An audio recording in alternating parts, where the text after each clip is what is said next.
one of our gCADPlus users in the United States likes to work with a template and populate that template with a lot of the symbols and other details that she may possibly use.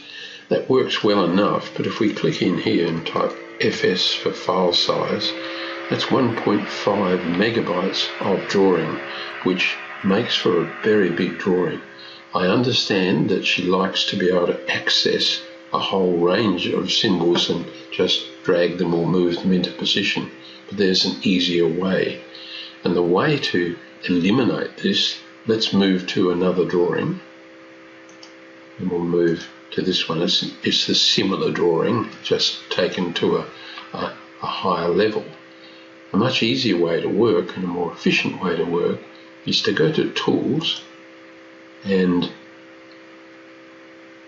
set library paths, and what I've done is set the path to MySymbols, or I can set the path, so let me do that now, to MySymbols. And let's imagine that she's working for a design consultancy called Digit. So I've made a folder called Digit, I've put the logo in there, and I've made a folder called MySymbols, and presently I've got plants in there and lighting and gabions in there. So I'm setting the path differently, so I'll say OK and OK that.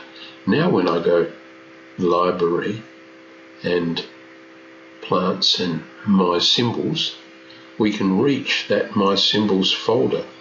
Look in here, we can look at the plants, we can look at the small plants, so here they are, we can scroll down through them, and clearly I haven't developed this very far yet, but if you take the trouble to, whenever you make a new symbol, just pop it in your MySymbols folder and you'll have access to it, and it's not restricted to just to plant symbols. I've made another one here. Here's a LED lighting symbol, and gabions, here's another block of the gabion. So it doesn't take too much effort to build up your own symbol library, and you can reach it from gCADPlus. Your file size, your final file size will be much, much smaller.